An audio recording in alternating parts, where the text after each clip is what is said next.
பிரேமலதா விஜயகாந்த் சொன்னாங்க மிகப்பெரிய ஒரு குதிரை பேரம் நடக்குது. இது அதே பிரேமலதா விஜயகாந்த் தான் தனியா இல்ல மேடையில் உட்கார வச்சுட்டு யார உங்க பழைய முதல் மந்திரிய வேற ஒண்ணுமே இல்ல. தமிழ்நாட்டுக்கு பெண்களுக்கு பாதுகாப்பே இல்ல, ஒரே போதை கலாச்சாரமா இருக்கு, இளைஞர்கள் போற நாசமா போயிட்டாங்க, கொஞ்சம் அண்ணன் சரி பண்ணா பரவாயில்ல. அதுக்கப்புறம் தானே பேசினாரு உங்க தானே தலைவர். அது தப்புன்னு ஏதாவது பேசினாரா? தானே தலைவரா சந்தடி சர்க்கிள் டக்குனு எங்க தானே தலைவர் எங்க அவர் தலைவர் தாங்க ஒரு கட்சிக்கு இல்லையா? அவர் மாத்திட்டாங்களா? திமுகவோட தலைவர். ஆமா அதாங்க சொல்றேன், ஒரு தலைவர் ஒரு கௌரவமா சொன்னாங்க. ஒரு கட்சியினுடைய அவரை கௌரவமா சொல்லக்கூடாதுங்கிறீங்களா? இப்பதாங்க உங்க ஒரு கட்சி உள்மனசு புரியுது சார். ஒரு கட்சியோட தலைவர் ஏங்க ஒரு தலைவர்னு கௌரவமா சொன்னா உங்களுக்கு ஏன் ரொம்ப அர்த்தப்படுறீங்க? நீங்க வேற வார்த்தையில சொல்லலாம்னு சொல்லுவீங்க. தானை தலைவர் என்பது அதை விட இன்னும் மரியாதை கூட. அது அவர் கருணாநிதி, நான் மரியாதை கூட கொடுக்குறேன். கருணாநிதிக்கும் சொல்லுவாங்க தானை தலைவர்னு. அப்படியா? வேற யாருக்கும் சொல்ல மாட்டாங்க. அவங்க கட்சியில் அவங்க தானே சொல்லுவாங்க. இவரை சொல்ற மரியாதையை சொல்லக்கூடாதுங்களா? நல்லா சொல்லுங்க சார். நீங்க ஒரு தடவை சொல்றதே சந்தோஷமா இருக்கு. இப்ப புரிஞ்சு போச்சா? நீங்க யாருக்கு தெரிஞ்சு போச்சா? இல்ல அப்படி இல்ல, இதுக்கு தான் எல்லாருக்கும் அந்த கட்சிக்காரங்களுக்கு போட்டு வாங்குறது. அந்த கட்சிக்காரங்களுக்கு சந்தோஷமா இருக்கு. இல்ல எனக்கு சந்தோஷம் இல்ல, அந்த கட்சிக்காரங்களுக்கு கொஞ்சம் முன்னால நீங்க தான் சந்தோஷம் சொன்னீங்க. கட்சிக்காரங்க அந்த கட்சிக்காரருக்கு அப்படி சொல்லல. இப்ப சேர்த்துக்குங்க. இப்ப திரும்பி போட்டு விட பாருங்க. இப்போ நீங்க சொன்ன மாதிரி அவங்க குதிரை பேரம் நடக்குது அப்படின்னு சொல்றாங்க. நேற்று தலைமை செயலகத்திலேயே கட்சிக்காரங்க சேர்றது அப்படிங்கிறது ஒரு அரசு அலுவலகத்தை இப்படி மாத்துறாங்க அப்படின்னு ரொம்ப மனம் ஏங்க உணர்றீங்க. அந்த காலத்துல எல்லாம் தொடர்ந்து எத்தனையோ நடந்திருக்குங்க. சும்மா எதையாவது பேசிக்கிட்டு ரொம்ப மனம் வெதும்பி சொல்லியிருக்காரு. யாருங்க? எடப்பாடி அதுவும் சொல்லியிருக்காரு. இவரும் உதயநிதி ஸ்டாலின் சொல்லி அவங்க மனசு இருக்கா? மனம் வெதும்பி தான். அதே கோட்டையில் அதுக்குள்ள இவங்க பண்ண கூத்தெல்லாம் கொஞ்சம் அவங்க மனசாட்சியை கேட்டு சொல்லுங்க. கட்சிக்காரங்களை சேர்த்துட்டாங்களா? இதை பத்தி சொல்றீங்க. இதை தாண்டி எவ்வளவு அசிங்கம்லாம் இங்க நடந்துட்டு போய் விசாரிச்சுட்டு பேசுங்க. சொன்னா நமக்கே அவமானம் தமிழ்நாட்டுக்கே. அப்படி அந்த கோட்டையவே கேடுகட்ட ஒரு இடமா, ஏன்னா அந்த வார்த்தையை இப்ப பயன்படுத்துறேன். திமுக ஒருத்தர் சொன்னார்ல, ஸ்டாலின் ஓட்டு போடாதவங்களாம் கேடுகட்டவங்க. அது மாதிரி அதை மாத்தினாங்கல்ல. இப்போ அதெல்லாம் தெரிஞ்சு வச்சுங்க. அனிதா ராதாகிருஷ்ணன் சொல்றீங்க. ஆமா, அவர் தானே பேசினாரு. அனிதா ராதாகிருஷ்ணன் தானே பேசினாரு. ரொம்ப விஷயம் தெரிஞ்சு வச்சிருக்கீங்க. ஆனா பேசும்போது மட்டும் தப்பா பேசுறீங்களோ இல்லையா தெரிஞ்சு வச்சிருக்கீங்க. உங்களுக்கு பேசும்போது தப்பா தானே தெரியும். தப்பா தான் தெரியும். நீங்க என்ன பார்த்தா நீங்க தாடி வச்சிருக்கீங்க எனக்கு தெரியுது. நான் இல்ல. சரியா தப்பா? சரிதானே? அது மாதிரி நான் தெரியறத கரெக்டா சொல்றேன். நீங்க ஒத்துக்கல, நான் என்ன பண்ண முடியும்? நீங்களும் ஷேவ் பண்ணிருக்கீங்க எனக்கு தெரியுதா? உங்க தலைமுடி இன்னைக்கு பண்ணீங்க, ஷேவ் பண்ணீங்க, நேத்து பண்ண, அது உங்களுக்கு தெரியல. இல்ல என்னைக்கு பண்ணாலும் ஒரே மாதிரி பளபளன்னு இருக்கு. அது எனக்கு தெரியுது. அது பார்வை சரியில்லைன்னு அர்த்தம். இல்ல பார்வை சரியா பண்ணா அது ஒரு மாதிரி இருக்கும். அது உங்களுடைய திறமையை காமிக்குதுன்னு எனக்கு திறமை இல்லைங்க, உங்க பார்வை குறைபாடு காட்டுது. இல்ல எனக்கு கிளியரா தெரியுது. சரி, இப்போ கி வீரமணி மிகப்பெரிய குற்றச்சாட்டு வச்சாரு. இந்து அறநிலைத்துறையை ஒரு பிராமணர் கையில கொடுக்கறதா அப்படின்னு. அப்புறம் இயக்குனர் அமீர் போன்றவர்கள் எல்லாருமே சொன்னாங்கன்னா ஒரு தாழ்த்தப்பட்டவருக்கு கொடுத்துருக்கலாமே இந்து அறநிலைத்துறையை. இந்த 60 வருஷம் இந்த 2 பேரும் உயிரோட இருந்தாங்களா? இப்பதான் வானத்திலிருந்து குதிச்சு வர்றாங்களா? பதில் சொல்ல மாட்டீங்க. எல்லாத்திலையும் பாஞ்சு பதில் சொன்னீங்க, இப்ப சொல்லல. நான் அவங்க தானே கேட்டாங்கன்னு சொன்னேன். அதை தான் நான் கேட்கிறேன். இந்த 2 பேரும் இப்ப 10 நாளைக்கு முன்னால்தான் வானத்திலிருந்து குதிச்சு வந்தாங்களா? 60 வருஷமா உயிரோட தான் இருந்தாங்களா? இருந்தாங்கல்ல. அப்பதான் யாராவது இந்த அறநிலையத்துறைக்கு ஒரு அரிஜனை போட்டாங்களா? அப்ப ஏன் கேட்கல, இப்ப மட்டும் கேட்கறாங்க? பிராமணரை போட்டது தப்பு. இப்பதான் வழிக்கு வந்திருக்கீங்க. ஏன்னா கோவில்ல ஏற்கனவே பிராமணர்கள் கேட்டுட்டீங்க, பதில் சொல்ல விடுங்க. சொல்லுங்க. தமிழ்நாட்டில் ஒரு பிராமணரே முதல் மந்திரியா இருந்தாரா? ஆமா. யாரு? ஜெயலலிதா. அதெல்லாம் நல்லா தெரிஞ்சு வச்சிருக்கீங்க. சமூக நீதி காத்த வீராங்கனை எல்லாமே உங்களுக்கு தெரியுதுங்க. வீரமணி அளித்த பாப்பாத்தி நான் பாப்பாத்தி தான் அசம்பிளியில சொன்னா சமூக நீதி காத்த வீராங்கனைம்பீங்க. ஒரு மந்திரி அதுல வந்துட்டா பாப்பாம்பீங்களா? நீங்க எல்லாம் இது கி வீரமணிக்கு தானே. கி வீரமணிக்கு தானே. அது என்ன கீனா இங்கிலீஷ்ல சாவின்னு அர்த்தம். அது ஓசிச்சோர் வீரமணி. அவரு 2 மந்திரி வேற பிராமணரா இருக்காங்க. அதை தாங்க நான் சொல்றேன். முதல் மந்திரியா இருந்தா எங்க சமூக நீதி காத்த வீராங்கனை, எங்க சாதா மந்திரிகளா தப்புங்கிறீங்களா? எங்கே போனது சமூக நீதி இந்த ஆட்சியில்? அப்படின்னு ரொம்ப உன் கட்சிக்கு இருக்கிற முதல்ல தலைவராக்குங்க.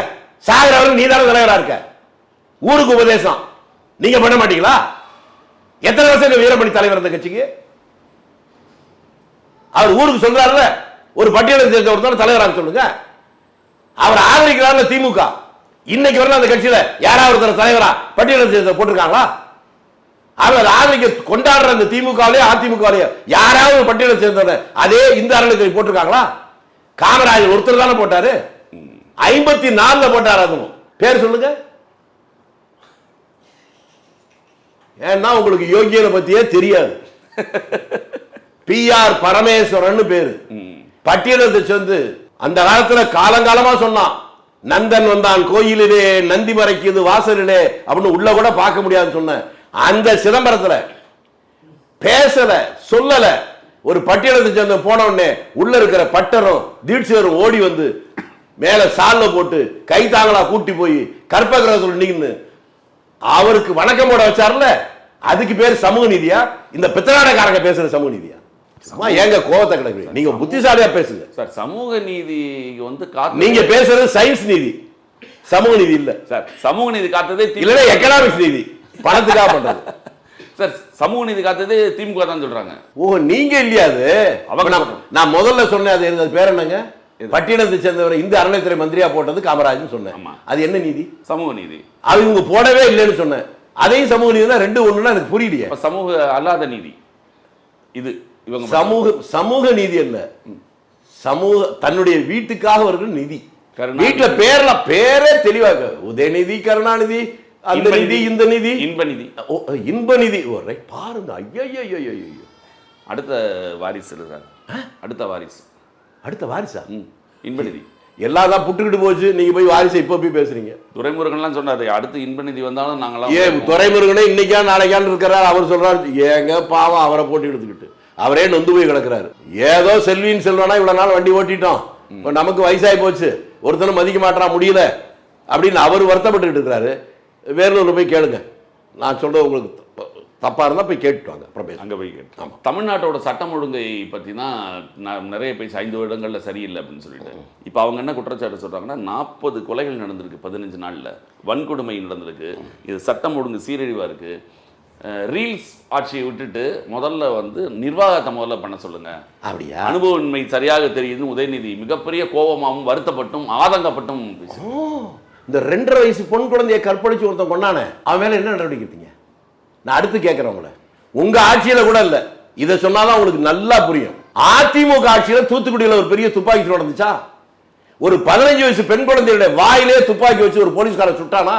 அப்ப நீங்க எல்லாம் என்ன சொன்னீங்க? ஐயோ அக்கிரமம், அநியாயம், இப்படி உலகத்தில் நடந்துடா சொன்னீங்களா? உடனே அவங்க உண்மையான கமிஷன் போட்டாங்களா? யாரு? அருணா ஜெகதீசன். இதெல்லாம் தெரியுது இல்ல? அந்த ஜெகதீசனுடைய ரிப்போர்ட் திமுக ஆட்சி வந்தோடனே வந்துச்சு. ஆமா, 4-5 பேர் குற்றவாளிகள் சொல்லுச்சு. அந்த 4-5 பேர் மேல நடவடிக்கை எடுத்திருந்தா நீங்க மனுஷனுக்கு பிறந்தவன். அந்த 4-5 பேருக்கு ப்ரமோஷன் கொடுத்துட்டு நீங்க எல்லாம் இதை பத்தி பேசலாமா? யாரை பத்தி யாருங்க பேசுறது? உங்க ஆட்சியில தூத்துக்குடியில் நடந்துச்சு, 15 வயசு பொண்ணை கற்பழிச்சான், துண்டு துண்டா வெட்டி போட்டான். போஸ்ட்மார்டம் ரிப்போர்ட்டுக்கு 1 வாரம் ஆகுது. ஒரு பொண்ணுடைய போஸ்ட்மார்டம் ரிப்போர்ட்டுக்கு 1 வாரம் கழிச்சு தான் வருமா? ஆனா 41 பேர் செத்தா ஒரே ராத்திரில போஸ்ட்மார்டம் ரிப்போர்ட் வந்துருமா? கேனப்பய ஊர்ல கிறுக்கு பய நாட்டாமன்னு சொல்ற மாதிரி அதுக்கு அர்த்தம். இவங்க எல்லாம் இதை பத்தி பேசக்கூடாது. பேசல நம்புனா உங்களை பார்த்து நான் அனுதாபப்படலாம், அவ்வளவுதான். இல்ல சார், அவங்க பேசக்கூடாது சரி, ஆனா நடக்கிறதுக்கு ஏதாவது இல்ல. நீங்க அதை நம்புனா அது இல்ல, அது நம்புறது வேற. இப்ப நடக்கிறது. ஐயா, நான் திரும்பி என்ன சொல்றேன், அவங்க பேசுறாங்கன்னு கேட்டீங்கல்ல, அப்பவே நீங்க யாருன்னு தெரிஞ்சு போச்சு. அவங்க பேசுறாங்கன்னு தானே சார் கேட்க முடியும். அவங்க பேசுறது அவங்க இப்படி நடந்திருக்குன்னு கேட்டா நீங்களா கேக்குறீங்க. அதுக்கு அடுத்து கேக்குறது அவங்க அடுத்து கேக்குறது கெடுத்து கேக்குறது. நீங்க கேட்கும்போதே இப்படி நடந்திருக்கேன்னு கேட்டா அது எனக்கு இல்ல. அது வந்து இப்ப கேக்குறது. இப்ப என்ன கேக்குறேன், நீங்க அவங்களுக்கு தாங்க கேக்குறேன். இல்ல சார், நீங்க அவங்க அதான் நான் கேக்குறேன். முதல்ல ஏன் இப்படி கேக்குறேன்? முதல்ல அவங்க சொன்னதை கேட்டணும், அப்புறம் நான் சொல்றதை கேட்கணும். முதல்ல நீங்க சொல்றத சொல்லுங்க. தெருவில் நாய் பேய் எல்லாம் போகுது, அது லொல்லு குறைக்குதுங்க, கத்துதுங்க கழுத அப்படின்னா சொல்லுவீங்க. அதுக்கப்புறம் இப்ப நான் சொல்றேங்கன்னு சொல்லுவீங்களா? அப்ப உங்க கருத்தை சொல்லுங்க சார். அந்த 3 கருத்தை நாய் பேய் கருத்தை ஒதுக்கி. ஐயோ, நாய் பேய் இதை சொல்லிட்டா நாய்கள்லாம் மாநாடு போட்டு என்ன எதிர்க்கும்? அவ்வளவு கேவலமான நாட்டா ஆம்பளை கூட சேர்க்கிறீங்க. சரி, இப்ப நடக்கிறதுக்கு 15 நாள் இவ்வளவு தீவிரம் சொல்லிட்டீங்களா? இப்பதான் கையா கேக்குறீங்க. முந்தா நாள் கோயம்புத்தூர்ல ஒன்று நடந்துச்சு. உதாரணத்துக்கு சொல்றேன். காலையில அந்த செய்தி வருது, 10 மணிக்கெல்லாம் பிடிச்சிடறான் 2 பேரை. பிடிச்சி வச்சு அவங்க எஃப்ஐஆர் போடுறாங்க. இப்போ ப்ராசஸ் போயிட்டு இருக்கு. அதை போல எப்போதுமே குற்றமே நடக்காத ஒரு ஆட்சி வந்து எந்த காலத்திலையும் அந்த பிரம்மாவும் ஈசனும் இயேசுவும் சேர்ந்து வந்தா கூட நடக்காது. ஒரு ஆட்சியை பற்றி திறனாய் செய்கிற போது நடுநிலையோடு திரைவாணை செய்தால் ஒரு தவறு நடக்கிற நேரத்தில் தவறு மீது அவர்கள் என்ன நடவடிக்கை எடுக்கிறார் என்பதை வச்சுதான். இவங்க உடனே 24 மணி நேரத்துக்குள்ள குற்றவாளியை பிடிச்சு சட்ட ரீதியான நடவடிக்கை கொண்டு போயிட்டாங்க. நான் திரும்பி உங்களை கேட்கிறேன், குற்றவாளியை பிடிக்கிறது போலீஸ் தானே? எங்க ஊர்ல ஒரு 4 பேரை திமுக காரரை பிடிச்சி லாக்கப்ல வச்சிருக்காங்க. ஒரு 10-20 பேர் திமுக காரன் போறான். பூரா லேடி எஸ்ஐயும் ஒரு இன்ஸ்பெக்டர் 2 கான்ஸ்டபிள் தான் லேடிஸா இருக்காங்க. அதை உடைக்க போறாங்க. உடைக்க போன தடுக்க வந்த உடனே அந்த லேடி இன்ஸ்பெக்டர் அடிச்சு கீழே தள்ள வீடியோ உங்களுக்கு வேணுமா? இன்னைக்கு வரை நடவடிக்கை எடுத்தாங்களா? இவன் எடுக்கிற நடவடிக்கை எடுக்கிற அவனை போய் குறை சொல்றீங்களே, அப்ப தப்பு உங்ககிட்ட இருக்கு. நடந்ததுக்கு அப்புறம் நடவடிக்கை எடுப்பது அப்படியே முன்னால எப்படி வருமுன் காப்பது? ஐயோ, உங்களை ஆண்டவன் கூட திருத்த முடியாது. ஒவ்வொரு ஆளுக்கு ஒரு போலீஸ் போட்டா கூட திருத்த முடியுமா? அது அடக்கும். அதே திமுக ஆட்சியிலையும் கேட்பாங்க அவங்க. திமுக ஆட்சியிலையும் அவங்க கேட்கறாங்க. நான் ஐயோ அதான் நான் சொல்றேன். வேற என்ன கேட்கறாங்க? ஏங்க நடக்கிறது எல்லாம் நடக்கும். நடவடிக்கையை நியாயமாக எடுக்கிறார்களா என்பதுதான் பார்க்கணும்னு சொல்லிட்டேன். இவங்க எடுத்திருக்காங்க, அவங்க இன்னைக்கு வரல எடுக்கலன்னு சொல்லிட்டேன். இதுவும் புரியலன்னா புரியாத மாதிரி நீங்க நடிக்கிறீங்கன்னு அர்த்தமே ஒழிய புரியலன்னு அர்த்தம் இல்லை. இங்க பாருங்க, அது இங்க பாப்பாங்க தெரியும் எனக்கு.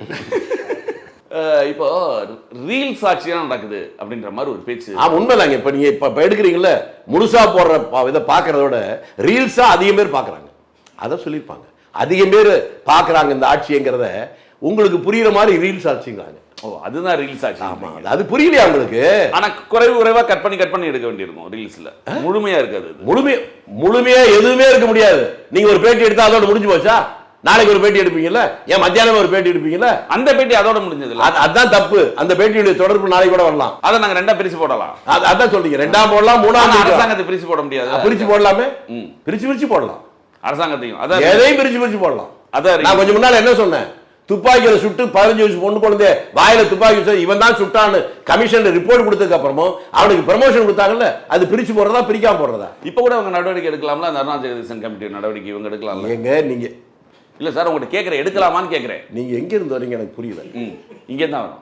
எங்க இருந்து? இங்கே மவுண்ட் ரோடு தான் சார். மவுண்ட் ரோடு இருந்து வந்தா பரவாயில்ல, அதை தாண்டி கொஞ்சம் தூரம் கீழ்பாக்கத்தில் வரீங்க கேட்குறீங்களா? நடவடிக்கை எடுக்கிறாங்க, அவங்க எடுக்கலன்னு சொல்றேன். அதை விட்டு திரும்பி கேட்காத மாதிரியே பேசிட்டு இருக்கீங்களே. நடவடிக்கை எடுக்க ஒண்ணுக்கு எடுத்துருக்கு சார். நான் பல்வேறு குற்றச்சாட்டுகள் சொல்றாங்கல்ல, அது ஒரே நாள் எடுக்க முடியுமா? என்ன பேசுறீங்க? 5 வருஷமா ஒரு குற்றச்சாட்டு கூட நடவடிக்கை எடுக்கிறேன், வந்து 15 நாள்ல அதை எடுத்தாரா இதை எடுத்தாரா கேட்கறீங்கன்னா தப்பு உங்களுக்கு.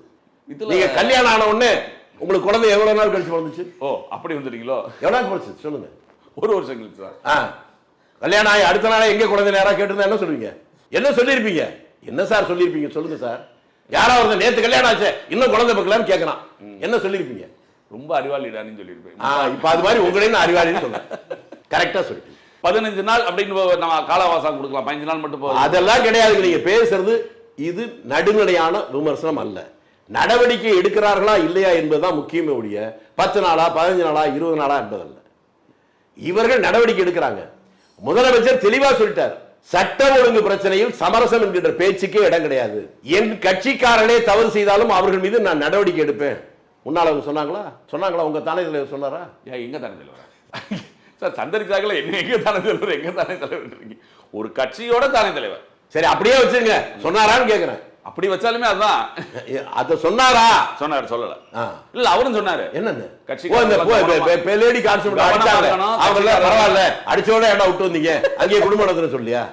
கவனமா இருக்கணும் எல்லாரும். ஆமா கவனமா விட்டு வந்துடாதீங்க, ஏன்டா விட்டு வந்தீங்க?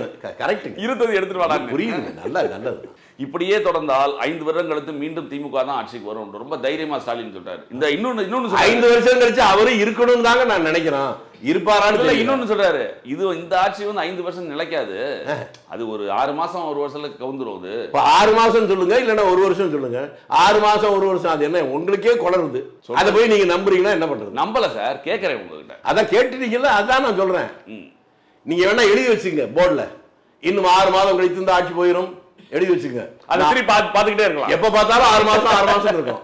அதுதான் கூட்டணி ஆட்சி என்பது தமிழகத்துக்கு ஒத்து வராது அப்படின்னு மாதிரி இவங்க எல்லாம் பேசிட்டு இருந்தாங்க. ஆனா முதல் முறையாக திமுகவும் சரி அதிமுகவும் சரி நடைமுறையில் இல்லாமலே இருந்தது. அதை முறித்து இப்பொழுது எப்பொருள் யார் யார் வாய் கேட்பினும் அப்பொருள் மெய்ப்பொருள் காண்பது அறிவு. அந்த குரலை கொஞ்சம் வீட்டில் எடுத்து மாட்டீங்க. தமிழ்நாடு கூட்டணி சர்க்காருக்கு ஒத்து வராதுன்னு சொல்லிக்கிறாங்கிறீங்களே. இந்தியாவிலேயே முதல் கூட்டணி ஆட்சியே இங்கதான் வந்துச்சு. இப்ப சார் இப்ப தமிழ்நாட்டில் இப்போ கூட்டணி ஆட்சி ஒத்து வராது திமுக சொல்லுச்சு இல்ல சார்? அதன் சார் முதல்ல நான் என்ன சொன்னேன், எப்பொருள் யார் யார் வாய் கேட்பினும் அப்பொருள் மெய்ப்பொருள் காண்பது அறிவு. அது உங்களுக்கு இருக்குன்னு நினைச்சு நான் சொல்லிட்டேங்க. அறிவாலயத்தை நோக்கி சொல்றீங்களோ? இது உங்களுக்கு சொல்றேங்க. நானு யார் எதை சொன்னாலும் அந்த உண்மையை தேடுங்கிறேன். உண்மையை தேடிதான் உங்ககிட்ட கேட்க. இல்ல, அந்த உண்மை தேடாதனாலதான் சொன்னதுக்கு அப்புறம் உங்களுக்கு புரியலையே. இல்ல இந்திய நாட்டுடைய வரலாறுலயே முதல் கூட்டணி ஆட்சியே தமிழ்நாட்டை தான் வந்துச்சு. 52லயே. இப்ப தெரிஞ்சுங்க, இப்ப கேளுங்க. 60 வருஷம் கழிச்சு இப்ப திருப்பி வந்திருக்கு. 60 வருஷம் கழிச்சு. ஆமா சார், நீங்க தானே சொல்றீங்க. மாத்தி சொல்றீங்க. 60 வருஷம் கழிச்சு காங்கிரஸ்கார மந்திரியா வந்திருக்காங்க. வேற கூட்டணி ஆட்சி என்பது 52 காங்கிரஸ் மந்திரியாக வந்திருக்கிறதை தான் கேட்கிறேன். ஆமா, அதுதான் சொல்லிட்டேனே. அது ஒரு பெருமையான விஷயம் இல்லையா? மகிழ்ச்சியான விஷயம். கூட்டணி மந்திரி சபை அப்படிங்கும் போது ஒரு நெருக்கடி எதுவும் இருக்குமா அந்த அரசாங்கத்துக்கு? எதுக்கு நெருக்கடி? ஏன்னா ஒரு 108 தான் இருக்காங்க, இவங்க எல்லாம் சேர்ந்து தான் ஆட்சி அமைக்கிறாங்க. 108ங்கிற ஒரு நல்ல இந்துக்கள்கிட்ட போய் கேளுங்க, அவங்க தான் சொல்றாங்க. 108 திவ்ய தேசம். திவ்ய தேசம் மட்டுமல்ல, முழு முதல் கடவுளே பிள்ளையார்பாங்க. எங்க ஊர்ல பிள்ளையார் தான் இருக்காரு. அதுக்கு தேங்காய் உடைக்கிறவங்க 108 தேங்காய் உடைப்பாங்க. இதெல்லாம் உங்களுக்கு தெரியாது. அப்ப 118க்கு பதில் 108 தான் சரி. 108ங்கிறது ஒரு நல்ல ஆரோக்கியமான நம்பருங்க. அது நீங்க பாருங்க, அந்த 108ல அடங்கி ஆரம்பிச்சு 420 எல்லாம் ரொம்ப பேர் காலி ஆயிடுவாங்க. இந்த 108 தான் இப்ப 100 மாறிக்கிட்டு இருக்கேன். ஆரம்பம் அதுதானுங்க, சேர்ந்துக்கிட்டே இருக்கு. பிறக்கும் போது ஆண் குழந்தையா பெண் குழந்தையா தான் கேட்போம். அதுக்கப்புறம் வளர்றத பத்தியா பேசுவோம். அது மாதிரி ஆரம்பம் 108 சூப்பர் நம்பர். நல்லவனுக்கெல்லாம் வாழ்வு வரும், 108 அயோக்கியம் எல்லாம் போயிருவோம். 108 + 5 அப்படிங்கிறது நல்லது. அப்புறங்க 108 கண்டு 5 கரெக்டா தான் சொல்றீங்க. 108 கண்டு 5, 108ஓட சேர்ந்து 5. அதை தாங்க, அது உங்களுக்கு புரிஞ்சவங்களுக்கு புரிய இருக்கும். 108ங்கிறத பார்த்து நீங்க 5 அப்படின்னு சொல்லாம சொன்ன 5 பார்த்து 5 வேண்டிய அவசியம் கிடையாது. எங்க நீங்க எப்படி வேணாலும் 5 போறீங்க, முடிஞ்சு போச்சு. எதை கண்டா இல்ல 5 பார்த்து 5னுமா இல்ல 108 5 பார்த்து 5னுமா இல்ல 5 5 மாதிரி ஆளெல்லாம் 5னும். அப்ப 5ங்கிறது நீங்க 5 இல்லைன்னா பஞ்சாப் போயிருவீங்க. இல்ல அப்ப 5ங்கிறது பிரதானம். இல்லைன்னா கெஞ்ச வேண்டி இருக்கும், ஜாக்கிரதை. இல்ல 108க்கு 5 தான் பிரதானம். 108க்கு 5 நீங்க என்ன வேணாலும் வச்சுங்க. உங்களை மாதிரி ஆளு 5ட்டா தப்பிச்சுக்கிட்டீங்க. நான் 5 மாட்டேன்னா மாட்டிக்குவீங்க. அப்ப 5 தான் முக்கியம் இங்க இல்லையா? 5 உங்களுக்கு, எங்களுக்கு இல்ல. அதான் 108க்கு 108 5 பார்த்து 5 இல்ல, உங்களை போனதுதான் 5. 108 + 5 சேர்ந்து 5. எல்லாரும் 5னா நீங்க 5ன்னு சொல்லிட்டேன் வெளிப்படையா. அப்புறம் என்ன மற்றவங்களை பார்த்து கேக்குறீங்க? நாங்க எல்லாரும் மற்றவர்கள் தான். உங்களை மாதிரி ஆட்கள் 5னா தப்பிச்சுக்கிட்டீங்க. இல்லாட்டி 5லேன்னா பஞ்சா போயிருவீங்க. புரிஞ்சா புரிஞ்சுக்குங்க, அதுதான் மாட்டிக்கிங்க. 5ங்கிறது முக்கியம்ங்கிறது உணர்ந்துட்டோம்.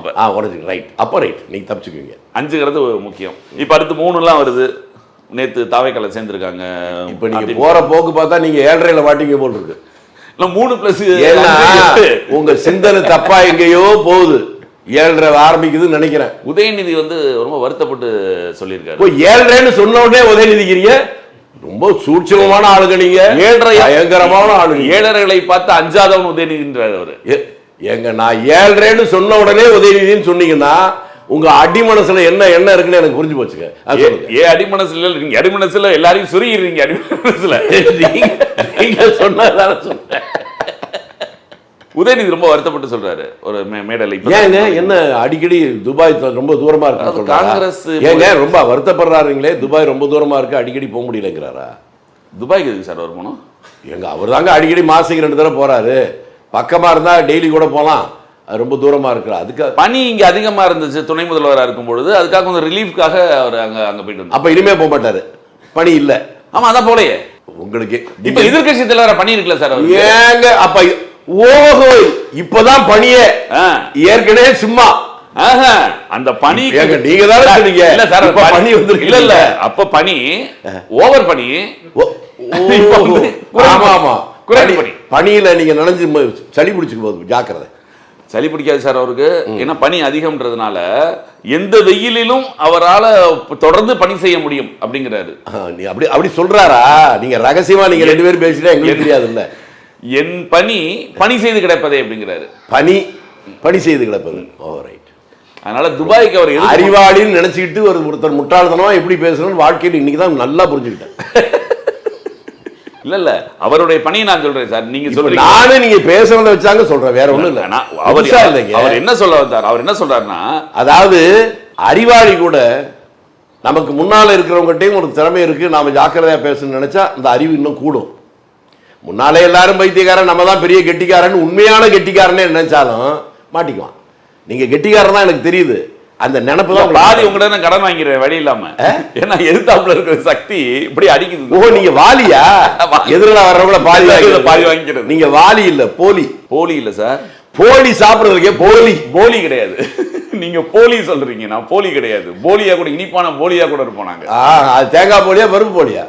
ஏதோ ஒரு போலி உங்களுக்கு இனிப்பா இருக்கா இல்லையா? நான் போலின்னு நீங்க இந்த உண்மை உங்களை சுடுது, அதனால தவிக்கிறீங்க. நீங்க திமுக சொன்னோடனே உங்களுக்கு உண்மைலாம் நீங்க அழுகிறது புரியுதுங்க, சிரிச்சுக்கிட்டே அழுகிறீங்க தெரியுதுங்க. இல்ல சார், திமுக சொன்னோடனே உங்களுக்கு அது உண்மை அப்படின்ற மாதிரி தெரியுது. திமுக என்னன்னு உலகத்துக்கே தெரியும். உண்மையா அவங்க சொல்றாங்க சார். அப்படின்னா என்னங்க அது?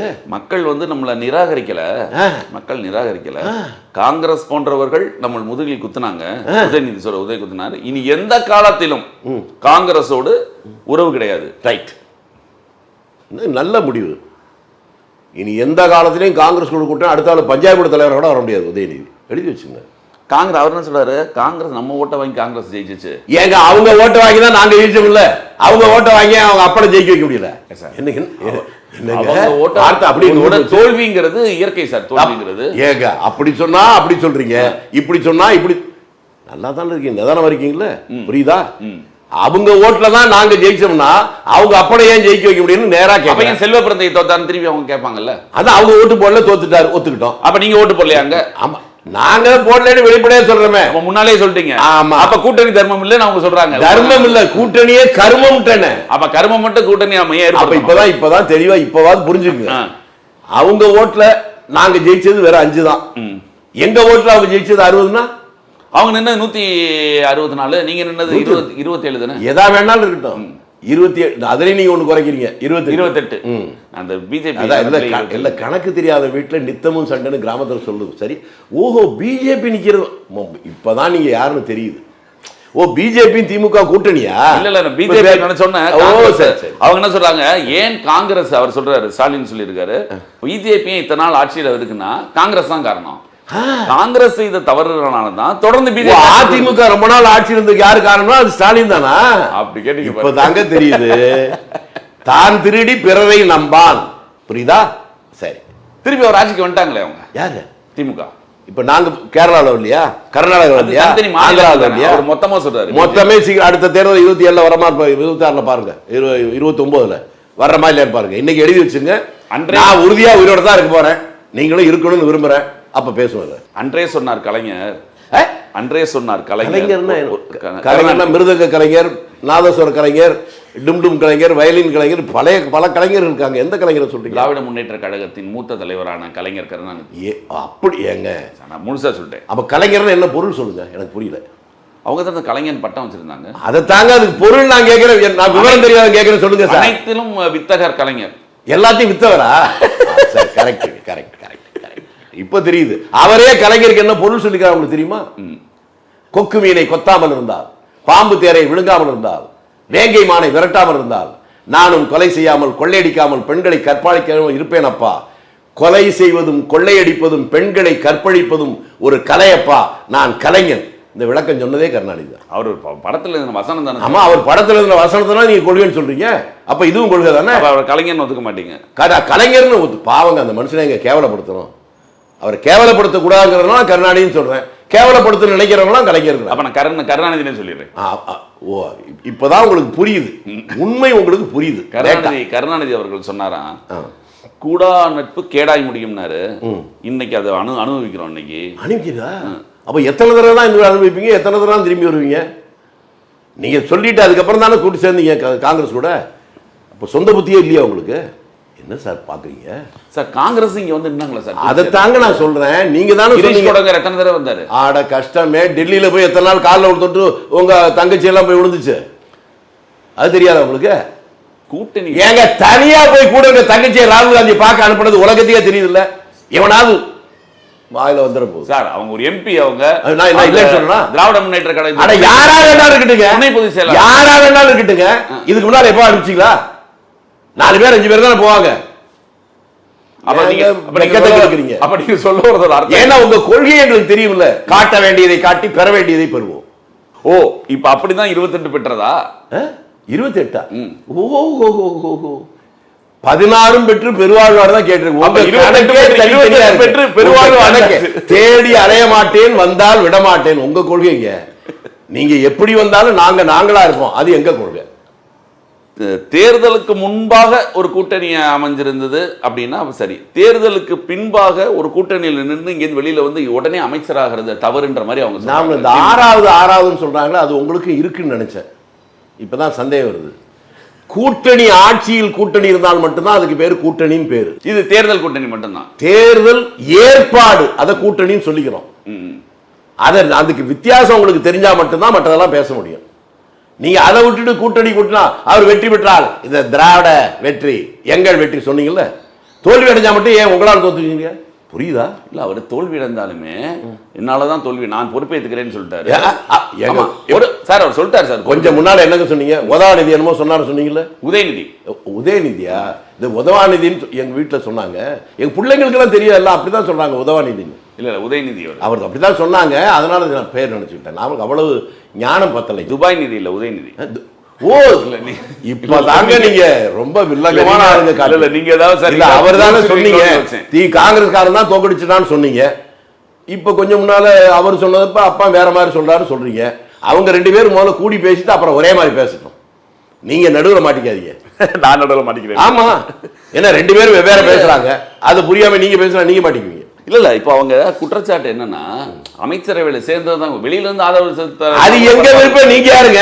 நான் போடுற சட்டை, நான் போடுற வேட்டி பனியன் கூட உங்ககிட்ட கேட்டுதான் போடணுமா? எப்படி அதிமுக நீங்க எங்கிட்ட கேட்டா போய் பிஜேபி ஆட்சியில மந்திரியா நீங்க சொல்லுங்க. அப்ப நாட்டோட நலன் கருதி வாஜ்பாய் என்ற ஒரு மனிதர் வந்து ஒரு மனுஷரு, மற்றவெல்லாம் மாடு, மதச்சார்பற்ற வாஜ்பாய் யாரு சொல்லுங்க. அப்படி உங்களுக்கு உங்க ஆட்களுக்கு தான் பதில். வாஜ்பாய் யாருன்னு சொல்லுங்க. யாரு சொல்லுங்க சார்? வாஜ்பாய் என்ன சார்? வாஜ்பாய் யாருன்னு கேட்டா என்ன சார் அர்த்தம்? உங்களுக்கு தெரிஞ்சா சொல்லுங்க. நீங்க தெரியல இல்ல, எனக்கு தெரியுதை விட நீங்க சொல்றதை கேட்டா இன்னும் அருமையா இருக்கும். இப்படி கேட்கல, நான் நேரடியா கேட்டுருக்கேன். கேட்கறேங்கிறதுனால திரும்பி கேட்கறேன். இப்பதானே கேட்கறீங்க. இப்ப நீங்க சொன்னதுனால கேட்டீங்கல்ல, அப்புறம் நான் சொல்ல விட்டாதான் நீங்க புத்திசாலி. நீங்க சொல்லுங்க, நான் கேட்கறேன். அதான் புத்திசாலி. சொல்லுங்க சொல்லுங்க சொல்லுங்கன்னு சொன்னா புத்திசாலி இல்ல, நான் புத்திசாலி. சொல்லின்னு சொல்லி நிறுத்திக்கணும். வாஜ்பாய் என்கின்ற மனிதர் இந்திய நாட்டுடைய சுதந்திர போராட்ட உச்சத்தில் இருக்கிற போது, தாஜ்மஹால் இருக்குல்ல, எங்க இருக்கு? ஆக்ரால. ஆக்ரா அந்த பகுதியில் பிரிட்டிஷ்காரனுடைய எதிர்த்து போராடிய தீவிரமான 2 சுதந்திர போராட்ட தியாகிகள் போலீஸுக்காக தலைமறைவாக இருந்து போராடுகிற போது அவர்கள் எங்கே மறைந்திருக்கிறார்கள் என்று போலீஸுக்கு ஆள்காட்டி வாஜ்பாய். அடுத்து ஒண்ணு கேட்கிறேன், இதுக்கு எவனா ஒருத்தன் பதில் சொல்லட்டும். பிஜேபி ஜனசங்கமாக இருக்கிற போது, அந்த ஜனசங்கம் உருவாகிற போது அந்த கட்சியினுடைய தலைவர் தீனதயாள் உபாத்யாயன் பேர். ஒரு நாள் ரயில்ல போறார், மர்மமான முறையில கொலை செய்யப்பட்டு ரயில்ல இருந்து வீசப்படுகிறார். அன்னைக்கு அவர் கூட அந்த கூப்பையில் இருந்த ஒரே ஆள் வாஜ்பாய் தான். அவர் தான் தூக்கி வீசிட்டாருன்றீங்களா? ஓ, உண்மை உங்களுக்கு தெரிஞ்சிருக்கு. அவர் தான் போனாருன்னு மட்டும்தான் சொன்னேன். அவர் தான் வீசிட்டாரு நீங்க சொல்றீங்க. அப்ப உங்களுக்கு ரொம்ப விவரம் தெரியுது இல்ல சார்? கூட இருந்தவர் அவர். அதை ஏங்க நீங்க ஆட்சிக்கு வரும்போது கண்டுபிடிக்கணும்ல? அது காங்கிரஸ் கண்டுபிடிச்சிருக்கணும்ல. நாங்க கண்டுபிடிக்கலைங்க. தீனதயாள் பாத்தியா உங்க தலைவர் தானங்க. இல்ல சார், அப்ப பக்கத்து வீட்டுல குளம் நடக்கிறத விட முடியாதுல்ல. நீங்களும் போய் குளம் பண்ணுவீங்களா? இல்ல, அத்தனை காங்கிரஸ் சார். என் வீட்டுல இருக்க பிள்ளைங்களுக்கு ஒரு கஷ்டம் வருதுன்னா நீங்க வருத்தப்படுறது நியாயம் தான், அது தப்பு இல்ல. ஆனா முதல்ல எனக்கு இருக்கணும்ல, அதுக்கப்புறம் தான் உங்களுக்கு இருக்கும். இல்ல சார், அவன் தான் தப்பு சார். நம்ம சரியான ஆள் தானே, கண்டுபிடிக்கலாம். சரியான ஆளா? நீங்க சரியான ஆளா? சரியான ஆளா இருந்தா எப்படியா பேசுவீங்க? சரியா பேசுவீங்க.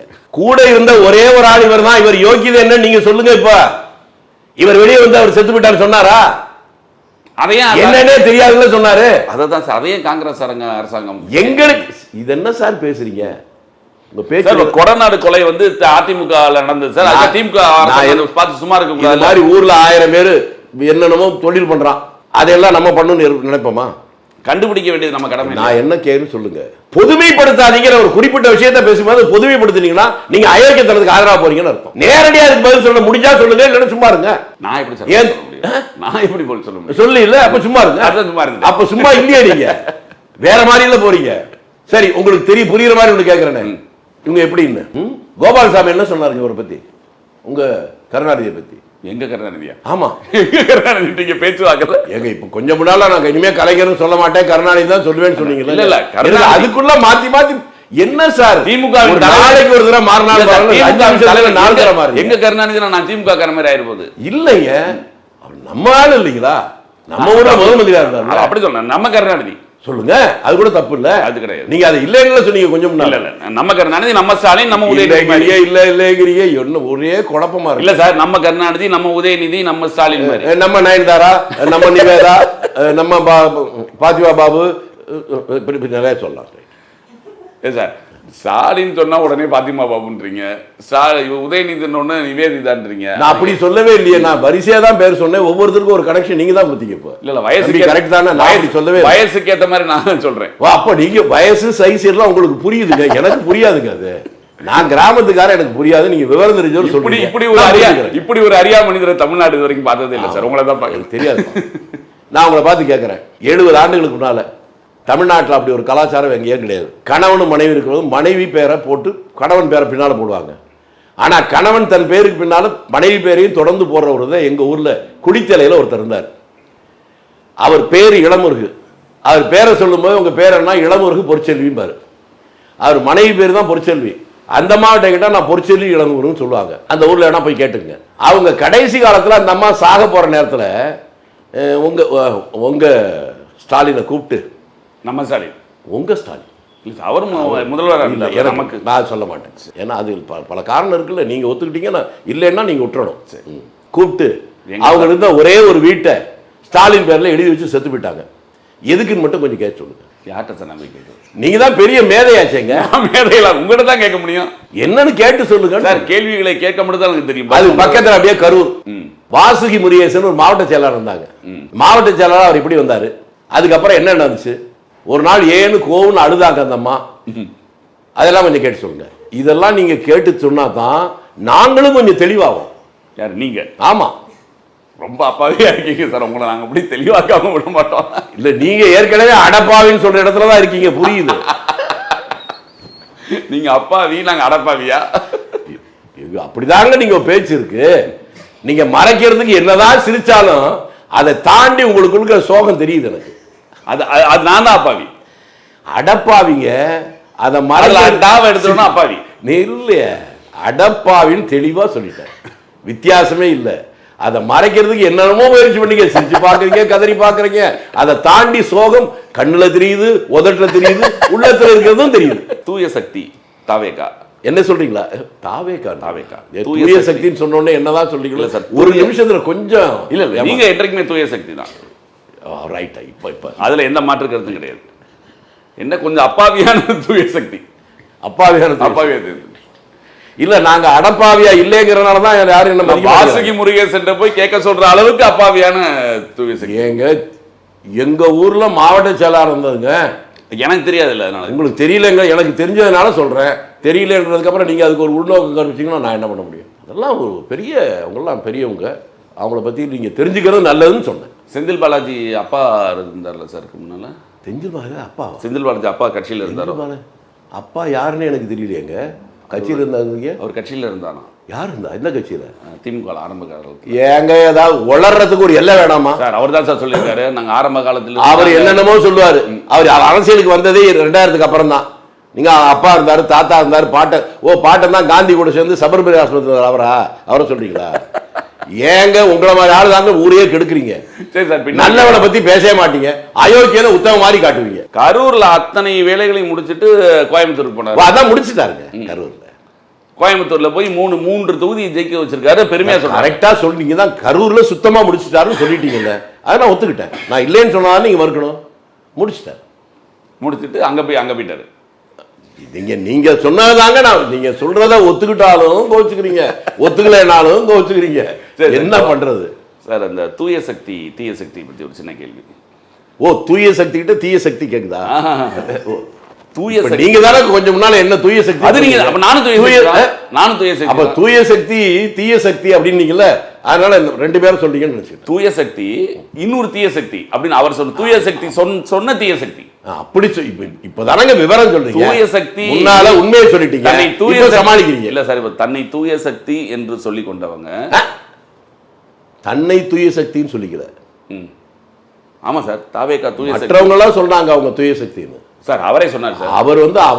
அவர் வந்து திமுக தீய சக்தின்னு சொன்ன உடனே முன்னால இருக்க தொண்டர்கள்லாம் நீங்க தூய சக்தின்னு சத்துனாங்க. அவரே சொல்லிக்கல. அவங்க சொன்னதுக்கு அப்புறம் அவர் நீங்க சொல்லிட்டீங்க, அதுக்கப்புறம் ஒத்துக்கணும்ல. அது அப்படி திமுக அதிமுக ரெண்டு, திமுக வந்து தீய சக்தி, அதிமுக வந்து ஊழல் கட்சி அப்படின்னு சொன்னாங்க. இப்போ அதிமுக கொஞ்சம் முன்னால செந்தில் பாலாஜியை பத்தி ஆகா ஓங்க நீங்க ஆகாவும் நாயங்க சார் ஆகாவும் அந்த செந்தில் பாலாஜியை கரூர்ல 5 வருஷத்துக்கு முன்னால இதே உங்க ஸ்டாலின் என்ன பேசினாரு? தமிழ்நாட்டுடைய வரலாறுலயே இப்படி ஒரு மோசமான ஊழல்வாதி இல்லைன்னு சொன்னாரா? அது முடிஞ்சோடனே அடுத்தாப்புல இவர் மந்திரி வந்தா இவர் மந்திரி வச்சுக்கிட்டாரா? எப்படி பாத்தீங்களா? தியாகி சார் அவரு. ஸ்டாலின் சொன்னாரு. அப்படியா? ஆமா, ஜெயிலுக்கு போயிட்டு வந்தார்ல. அப்புறம் ஜெயிலுக்கு போயிட்டு வந்தாலும் தியாகியா? எனக்கு தெரியலங்க. நல்ல வேளை ஆட்டோ சங்கர் செத்து போயிட்டான், இருந்தா அவனே தியாகி ஆயிப்பாரு. அமைச்சர் பதவியை விட்டு இழந்து ஜெயிலுக்கு போயிட்டு வந்தார்ல மக்களுக்காக. மக்களுக்காக அவர் தான் சொன்னாரு அப்படின்னு மக்கள் நினைக்கிறேன். நான் மக்கள் ஓ மக்கள் இல்ல மக்கள் நினைக்கணும்ன்றீங்க. மக்கள் தான் நினைப்பாங்க. ஸ்டாலின் பெருமையா சொன்னாரு. அவர் வந்து அப்ப அவர் யாருன்னு உடனே மக்கள் தான் நினைக்கணும்னு உடனே நீங்க சொல்றீங்க பாருங்க. அப்பா உங்க மனசுக்குள்ள எவ்வளவு கள்ளம் இருக்கு. மக்கள் தான் நினைப்பாங்கன்னு சொன்ன உடனே ஸ்டாலின் ஸ்டாலின் முன்னாடியே சொல்லிட்டாரு. நீங்க அவரையும் சேர்ந்து தான் சொல்றீங்கன்னு தெரியுது, எனக்கு புரியுது. எங்க நான் சொன்ன உடனே அந்த பேரை மட்டும் தானே நீங்க சொன்னீங்க. ஐயோ, அப்ப உங்க அடிமனசுக்கு உண்மை வெளியே வருது இல்ல? இல்ல உண்மை சார். இப்ப நான் என்ன அதிமுகவில் இருந்து இப்போ தாவேக்காக்கெல்லாம் வராங்க. அப்படிங்கும்போது ஏற்கனவே ஊழல் கட்சி அப்படின்னு அதிமுக சொன்னது. இப்போ இவங்கெல்லாம் வந்தாங்களா, தாவேக்காவோட கலர் மாறாதா? அதாவது உங்களுக்கு என்ன தெரியல, பாம்பு கிட்ட தான் விஷம் வருது, அது விஷம் நச்சு அப்படின்னு சொல்றீங்க. அதுல இருந்தே பல வியாதிக்கு மருந்து எடுக்கிறாங்க. தெரியுமா உங்களுக்கு? தெரியுமா தெரியாதா? எடுக்கிறாங்க. உங்க மெட்ராஸ்ல அடையாறுல பாம்பு பண்ண எதுக்கு வச்சிருக்காங்க? அதுல இருந்து அந்த நச்சை எடுத்து அதுல இருந்து மருந்து தயார் பண்றாங்க. அது எதுவுமே முழுமையா எதுவும் கிடையாது. அந்த மாதிரி அந்த நச்சிலிருந்து இந்த வியாதிக்கு மருந்து எடுக்கிறதுக்கான பயன்படுவதை போல இவர்களை பயன்படுத்தலாம். நச்சு எடுத்துட்டு அந்த பாம்பை என்ன பண்ணுவாங்க சார்? பாம்பு அப்படியே தான் இருக்கும். அடிக்கடி மட்டும் எடுத்துட்டு பாம்பு நச்சை மட்டும் உங்களுக்கு ஒண்ணுமே தெரியாதுங்க. இல்ல தெரியாது. நீங்க துபாய்க்கு ஒரு தடவை போயிட்டு வந்தா அப்ப திரும்பி போகவே மாட்டீங்க. இல்ல சார், பாம்பை எடுத்துட்டு பாம்பை அடிச்சிருவாங்களான்னு கேக்குறேன். இல்லைங்க, அதுதாங்க. ஒரு தடவை துபாய் போயிட்டு வந்து அப்படி கொண்டுட்டு வந்துருவீங்களா நான் கேக்குறேன். திரும்பி போறீங்க நீங்க துபாய் ஃளைட் விட்டானே நீங்க விட மாட்டீங்க போடுங்க சார் துபாய. ஐயே, அவர் பாய் இல்லைங்க. அவர் ஏதோ விடுமுறைக்கு போனாரு பாவம். விடுமுறை வேற எந்த ஊருக்குமே போக மாட்டாங்க. கரூர் சம்பவம் நடக்கும்போது துபாயில இருந்து முத நாள் போனவர் மார்னிங் ஃபிளைட் பிடிச்சி வந்து இங்க வந்து அழுதுட்டு அடுத்த ஃபிளைட் பிடிச்சிட்டு நடவடிக்கை எல்லாம் எடுத்துட்டு அடுத்த ஃபிளைட் பிடிச்சி துபாய் கிட்டாரு. உண்மையிலே எல்லாம் இல்லாத ஒரு பெரிய திறமை உங்ககிட்ட இருக்குங்க. மோசமான ஒரு பெரிய படுகொலை அப்படின்னு நினைச்சு வந்துட்டு அடுத்த நிமிஷமே திரும்பி துபாய் போனா எவ்வளவு பெரிய முக்கியமான வேலைக்கு இருக்கும். நடவடிக்கை எடுக்க சொல்லிட்டாரு. நடவடிக்கை எல்லாம் கரெக்டா எடுங்கன்னு சொல்லிட்டு அதை தாங்க சொல்றேன். அவ்வளவு சோகத்துல வந்து உடனே திரும்பி துபாய்க்கு போறாருன்னா இதை விட ரொம்ப முக்கியமான அதுக்கு என்ன வார்த்தை போடலாம்? விஷயம் போடலாமா, வேலைன்னு போடலாமா, என்ன போடலாம்? உங்களுக்கு எது பிடிக்குதோ அதை போட்டுங்க. நீங்க எது சொல்றீங்களோ அதை நாங்க போட்டு. இல்ல நீங்க உங்க விருப்பம். பாவம் துபாய்க்கு போனது ரொம்ப இதுவா சொல்றீங்க. அவர் முன்னாடி பணி ஆமா. இப்போ உங்களை வேற மாதிரி பார்க்க வேண்டியிருக்கும். இப்ப நீங்க தான் ஏற்பாடா? ஐயோ, பின்ன என்ன அர்த்தம் பாவங்கிறீங்க? என்னதான் நினைக்கிறீங்க நீங்க? சார் அவர் வந்து பணி நியமமா பண்ணேன்னு சொல்றாரு சார். அவரு அதைத்தான் சொல்றேன். என்ன பண்ணி சொல்லுங்க. 6 லட்சம் கோடி கடன் வாங்கல, எதுக்குடா மூலதனம் போட்டீங்கன்னா இன்னைக்கு வரணும் சொல்லல. அது மாதிரிதான் இதுவும். ஆனா எல்லார பத்தியும் பேசுவீங்க. நீங்க எதிர்த்தா உங்களை பத்தியும் இவரை தெரியாதா? 1999 ஒரு லாட்ஜ்ல பிடிபட்டாரு அப்படின்னு கூட சொல்லுவாங்க. யாரு சார்? உங்களை நீங்க எழுத்தீங்கன்னா சொல்லுவாங்க. நல்ல வேலை எதிர்க்கல. இதுக்கு பாத்தீங்களா? எழுத்து எங்க பாடெல்லாம் புரியுதா உங்களுக்கு? உங்களை நீங்கள பாடு இல்ல, நீங்களா பாடம் எங்களுக்கு. இந்த மாதிரி அவங்களை எழுத்தா இப்படி எல்லாம் பேசுவாங்க. ஆனா அதுல முழுக்க முழுக்க ஊறி போன அவங்க தான் இப்படி பேச முடியும். மஞ்ச காமால பிடிச்சவங்க கண்ணுக்கு பூரா மஞ்சளாதான் தெரியும். இந்த ஒழுக்கக்கேடு அது என்னங்க? அதுல ஒரு நியாயம் இருக்குங்க. அவங்க வழிகாட்டி வந்து பெரியார். உனக்கு உணர்வு வந்தால் பக்கத்துல அக்காவோ தங்கச்சியோ எதை பத்தியும் கவலைப்படாத, உணர்ச்சியை தீர்க்கிறதா முக்கியம். திருமணம் கடந்த உறவு அது ஒன்றும் தப்பு இல்லை அவர் சொன்னாரு. அவருடைய தலைவர் பேரறிஞர் பெருந்தகை அவர் என்ன சொன்னாரு? நான் தேடி அலைய மாட்டேன், வந்தால் விட மாட்டேன். கரெக்ட். அதிமுகவை தாவேகா வந்து உடைக்குது அப்படின்னு எடப்பாடி பழனிசாமி குற்றம் சாட்டுறாரு. குதிரை பேரம் காட்டி ஆட்களை இழுக்கிறாங்க. இது என்ன ஒரு தூய சக்தியா, இது ஒரு தூய அரசா அப்படின்னு எடப்பாடி பழனிசாமி ரொம்ப மனம் விரும்பி கேட்கிறாரு. இதே மாதிரி தான் ஏற்கனவே அவரை பார்த்து மற்றவங்க கேட்டு இருந்தாங்க. இவ்வளவு பேர் உங்களோட சீனியர் இருக்கும்போது குறுக்க போந்து ஒரு அம்மையார் மூலமா நீங்க முதல் மந்திரி வந்தீங்க, குறுக்கு வழி இல்லையா அப்படிலாம் கேட்டாங்க. அவருன்னு சொல்றாங்க. ஒரு விவசாயி நான் வந்து அடிமட்ட லெவல்ல இருந்து ஓ வந்தேன். பரமடிச்சு ஏர் உழுது வரப்பு வெட்டி அப்படி வந்தவர். மெதுவா கொஞ்சம் தவழ்ந்தார், அவ்வளவுதான். ஓ மெதுவா அது வேகமா கூட தவறு இல்லையா? வேகமா உங்கள்கிட்ட தெரிஞ்சுக்க வேண்டிய விஷயம் நிறைய இருக்குங்க. வேகமா தவழ்ந்தா கீழே விழுந்துட்டாங்கண்ணா. சசிகலா உங்க ஆளு இழுத்தா ஏங்க போறா அதை சொல்லுங்க. நீங்க சரியா இருந்தா போவானா? அப்ப உங்ககிட்ட கோளார வச்சுக்கிட்டு அவங்க இழுக்கிறாங்கன்னு சொல்றீங்க. திமுக இருந்து யாரும் போல நினைக்கிறீங்களா? போய் ஊர்ல போய் பாருங்க. இன்னும் எம்எல்ஏக்கள் மட்டும் போகல, அவ்வளவுதான். ரொம்ப சீக்கிரமா போவாங்க. இப்ப நான் சொல்றத குறிச்சு வச்சுங்க. அதிக நாள்ல 1 மாசத்துக்குள்ள பாருங்க. திமுகவை சேர்ந்தவங்களும் திமுக எம்எல்ஏ இருக்கிறாளே போறானா இல்லையான்னு மட்டும் பாருங்க. அது ஒரு ஆரோக்கியமான அரசியல் இல்லைன்னு சொல்றாங்க இவங்க.